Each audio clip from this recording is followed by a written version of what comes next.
Hello everyone, this is Series Trivia, and today we're continuing our Liu Bei's early life Let's Talk Lore series with episode 4, titled Sheltering Liu Bu. Now last time we ended as Liu Bei inherited the Shu province after Tao Qian's death in late 194. While becoming the prefect of the entire province sounded great on paper, Liu Bei's task would be nearly impossible, as the northern half of the Shu province lie in ruins following Cao Cao's rampage, while the southern half of the province fared no better, as a rogue official, Zerong, not only embezzled all the tax revenues from the commanderies of Guangling, Xiapi, and Pengcheng, he also ended up killing the administrator of Guangling in Zhaoyu before fleeing farther south to the Yang province. Yet, despite these internal problems, Liu Bei had an even bigger external threat on his hand, as well Zhang Miao and Chen Gong's betrayal and Lu Bu's arrival had surprised and weakened Cao Cao. After nearly a year of intense fighting, Cao Cao would regain control of the Yan province and force Lu Bu's forces to flee east towards the Shu province. So, with Lu Bu now seeking refuge, Liu Bei had a tough decision on his hand. On one hand, Lu Bu and Liu Bei shared a common enemy in Cao Cao. But on the other hand, Liu Bei feared that Lu Bu might not be easily satisfied as a subordinate, especially given his past employment history. Not to mention his track record of killing his own bosses. But at the end of the day, Liu Bei's kind nature prevailed, as Lu Bu was welcomed into the Shu province and given the city of Xiaopei as a base to garrison his troops. But right from their first meeting, Liu Bei would start to regret his decision, as when Lu Bu invited Liu Bei over for dinner, instead of keeping things formal, as you would when meeting your new boss for the first time, Lu Bu made it personal, as he had Liu Bei sit on his bed while his wife served the food and poured the liquor.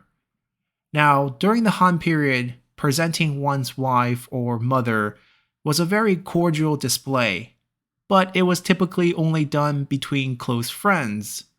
Lu Bu was a complete stranger to Liu Bei, so this entire dinner made Liu Bei extremely uncomfortable. Even though being the stoic that he was, Liu Bei did not show his displeasure to Lu Bu. Furthermore, Lu Bu kept on referring to Liu Bei as Xian Di, or dearest little brother, instead of referring to Liu Bei by his title as the prefect. This was obviously done on purpose, as Lu Bu felt that he was at least Liu Bei's equal, if not his senior, given their age difference, as he repeatedly tried to play up their similarities, as they were both men from the north who were commoners that rose to power. Lu Bu also lamented on how he was misunderstood and mistreated by the coalition members who attacked Dong Zhuo, as he felt he was the one who finally slayed Dong Zhuo, yet none of the coalition members welcomed him to their ranks as he fled east. Regardless, by the end of the night, Liu Bei knew that Lu Bu had no intention to become his subordinate, and that sheltering Lu Bu from Cao Cao was probably a grave mistake. But before he could do anything about it, a new problem emerged, as Yuan Shu, who occupied the northern half of the Yang province, decided that Tao Qian's death provided him the perfect opportunity to expand into the Shu province, as he would launch an attack against the Guangling commandery. In response, Liu Bei and Guan Yu would march their forces to the counties of Xuyi and Huaiyin, as the two sides fought to a stalemate. And with no progress against Liu Bei, Yuan Shu decided to tempt Lu Bu with the offer that he cannot refuse, as he promised Lu Bu 1 million dou of rice, or roughly 6.25 million kilos of rice, to backstab Liu Bei. Given Lu Bu's disloyal nature and his desire to rebuild his forces, he happily agreed to Yuan Shu's deal and marched his forces to Xiapi, where Liu Bei had left Zhang Fei in charge. Unfortunately, at this time, Zhang Fei was feuding with General Cao Bao, who was a former officer in charge of Tao Qian's Danyang troops and the current chancellor of Xiapi. Now, the reason behind this feud stems from the fact that Tao Qian himself was not from the Xu province, but rather the commandery of Danyang in the Yang province. So while he did rely heavily on local gentry clans such as the Mi clan and the Chen clan to consolidate power within the Xu province, he also had his own inner circle of officials such as Zerong and Cao Bao. Now with Tao Qian's death, the local Xu province clans decided to throw their support behind Liu Bei, which naturally upset many of the Danyang officials, who now felt that they had been marginalized by the appointment of this outsider in Liu Bei. Add on a few personality clashes between Zhang Fei and Cao Bao, and what you end up with is a mini civil war outside of Xiapi, as Zhang Fei's troops and Cao Bao's troops were basically already at each other's throats when Lu Bu's forces would arrive. At that point, Cao Bao would throw his support behind Lu Bu, and Zhang Fei was soon overwhelmed and forced to flee, leaving behind Liu Bei's wife and kids inside the city. And not only were Liu Bei's family captured by Lu Bu, the families of most of Liu Bei's officers and troops were all settled in Xiapi as well.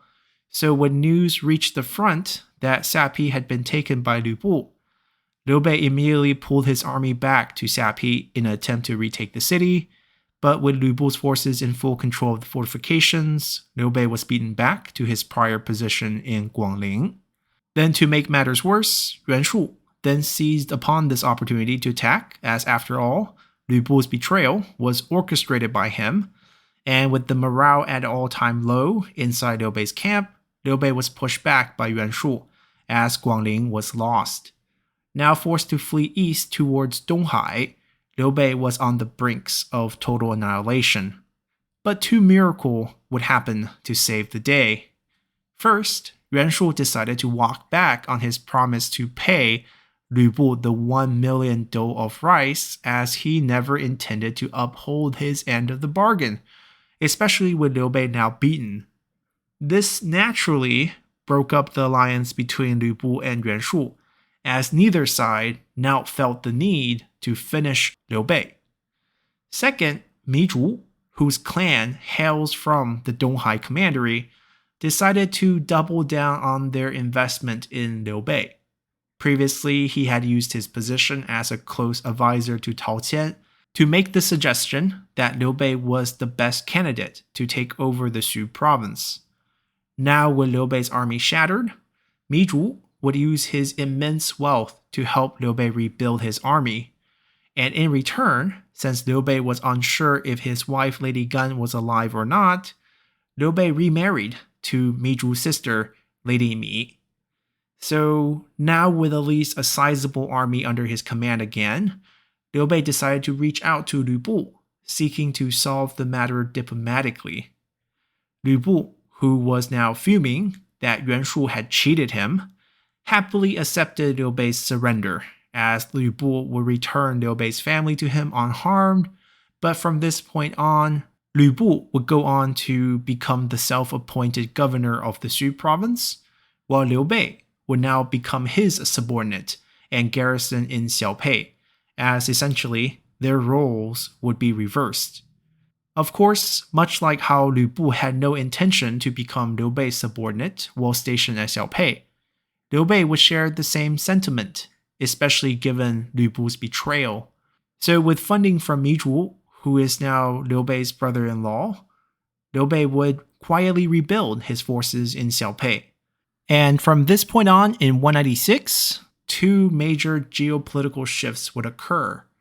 First, Cao Cao would rescue the Han Emperor Liu Xie and re-establish the capital at his base in Xuchang, which in turn transformed Cao Cao from a mere regional warlord to the man who controlled the imperial court, as from this point on, Cao Cao would be the one issuing all the imperial edicts.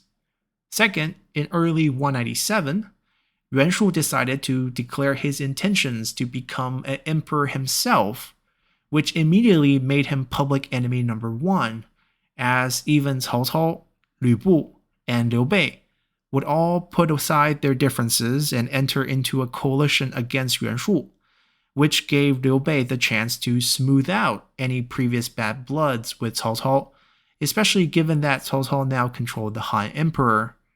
And this relationship will soon pay dividends, as Liu Bei's quiet buildup would soon attract the wrong attention, first from Yuan Shu, and then from Lu Bu, as we'll come back next time to look at how Liu Bei would be finally casted out of the Shu province. So hopefully you all have enjoyed this episode enough to hit that like button to help support the channel, and I'll see you all next time. Bye!